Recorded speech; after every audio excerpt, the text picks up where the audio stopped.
Here. Hope you guys are having a great day. Hey, just want to share with you guys, as you know, Gideon's Flight. One of the things that we do is we speak to the hearts of men, and to the women that they love or we love, to ensure that we continue to strengthen ourselves so that we could be, men, fathers, brothers, sons, that our community and the broader community can be proud of. So in keeping with, our theme of, mind, body, and spirit, I'm going to share with you today Psalms 144. Now, you've heard me say this before, and I want to say it again. The Bible is not a religious book, and Dale is not a religious man. The Bible is a book of wisdom. Dale loves the Creator, who has a name, by the way.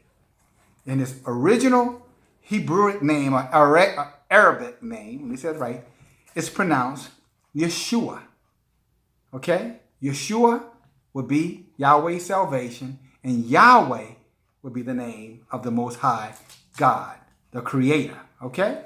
And just like if you were addressing me, you would say Dale. And if you really knew, you would say Squanto.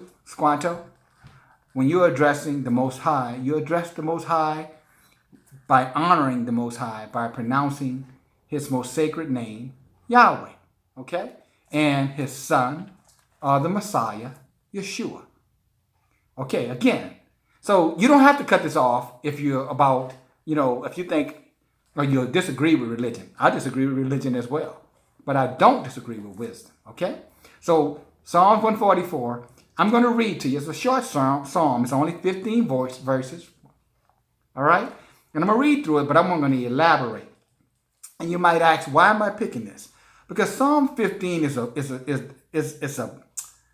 a chapter of scripture written by David, or King David, that really shows, what prayer looks like in the kingdom. And it also helps us to understand how to continue to make sure that not only we keep our priorities right, but we understand, what we're reading, especially if we're studying scripture. We understand what we're reading so that we can properly apply that knowledge to our lives. Okay? That fair enough? Great. Let's get started. We're going to get through this, painfully quick. Okay? So bear with me. This is a love message. Okay, it said, blessed be the Lord, my strength, which teaches my hands to war and my fingers to fight. Now, when you listen to teach my hands to war and my fingers to fight, that sounds like a call to action. You know what I'm saying? It's almost as though a clarion call to battle. But in truth, that is not the intent of what David is talking about. When David talks about teach my hands to war, in this instance, what David is really talking about is give me courage. Give me the courage that I need to get through whatever it is I am confronted with. And sometimes, as with some of us, it's just the courage to get through, another day. All right? And then when you look at the second part of that, my fingers to fight. Okay? That's, in essence, wisdom. And it's not only wisdom, but it's almost, you have 5 fingers if you have all of your fingers. And, I like to be able to apply this to the 5 senses. When I say 5 senses, I'm talking about, sight, hearing, smell, touch, taste. 5, right? So when you start thinking your 5 fingers or 5 senses, you think about wisdom. The wisdom that if you use all of those resources or your senses when you're making decisions or when you're responding to things, typically your judgment improves or your wisdom comes up. So when David said, teach my fingers, to fight, he's not talking about this. All right, guys? He's talking about really this. When he says, my hands to war, he's not talking about this. What he's really talking about is this. A heart. Okay? Give me a clean heart. All right? Renewing me a clean heart. All right? A good spirit. All right. As we go on. All right? Next thing he says, my goodness, my fortress, my high tower, my deliverer, my shield, in whom I trust, who subdueth my people under me.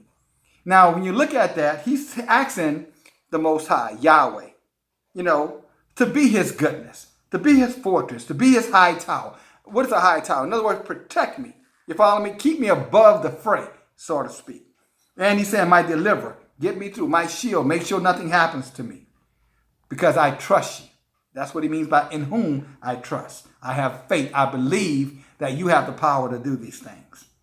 And then he says, and subdue my people under me. That is not subdue in terms of, let me be a tyrant over people. What he's simply saying is give me favor. I almost said flavor. But he's saying give me favor. You know what I'm saying? Give me influence. Give me, the ability to persuade. Then he goes on, he says, Lord, what is man that thou takest knowledge of him? Or the son of man that thou makest account of him?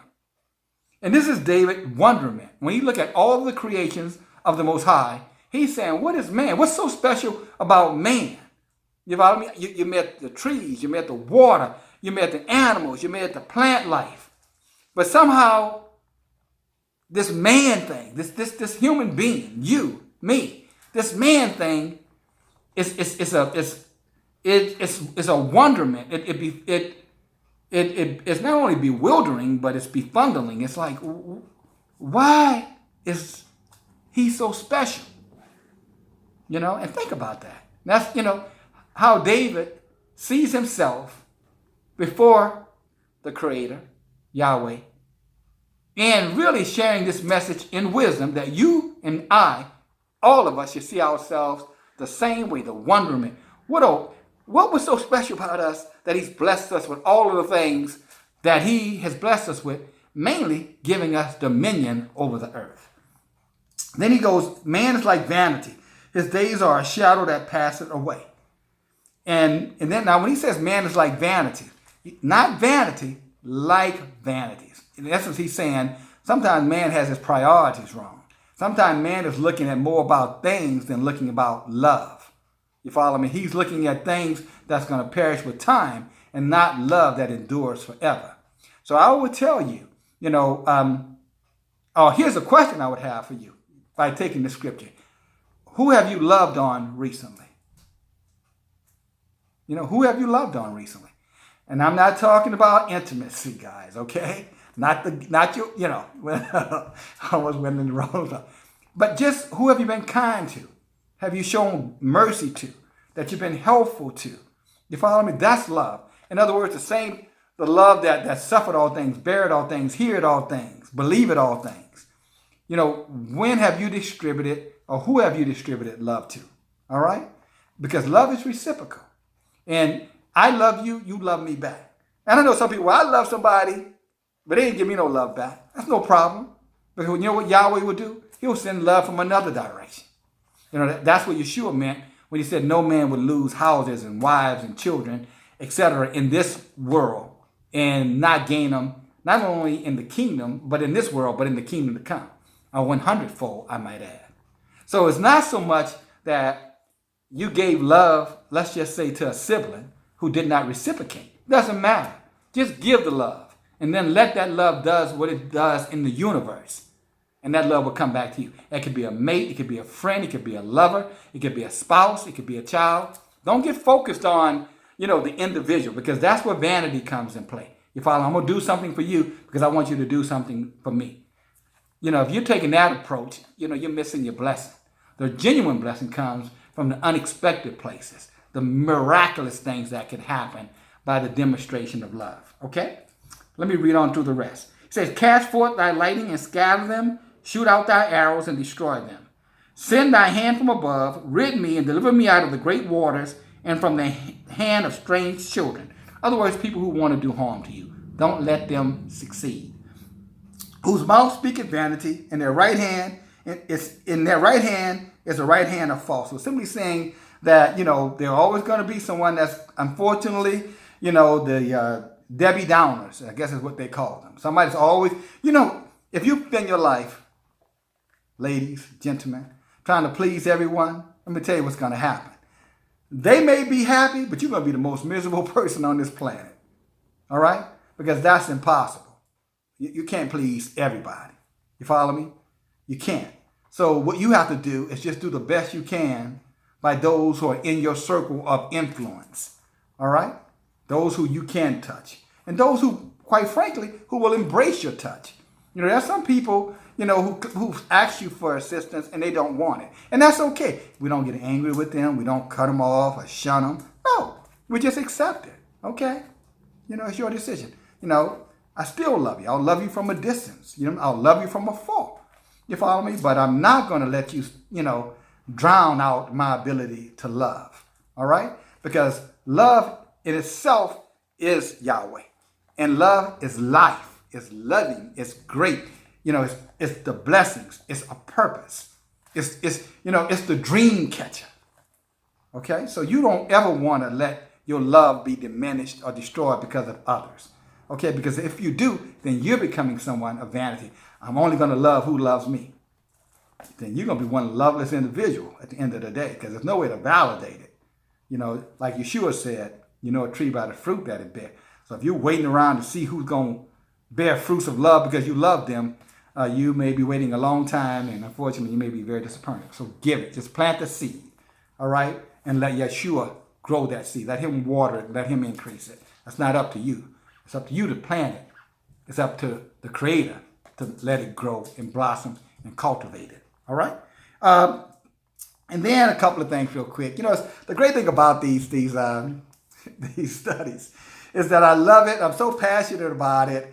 Is that it's hard for me to get it done in a reasonable period of time. And believe it or not, guys, I am working extremely hard to keep these videos under 10 minutes, and I'm already almost at 12. And I really do appreciate your patience, your understanding. I'll even say, your love, for me by tolerating, these extended versions of these short messages, all right? So, but there's more to the verse. I encourage you to read it. Read the rest of it. There's only 5 more chapters. Verses. But I'll tell you this, to keep this nice and tight, is that it ends this way.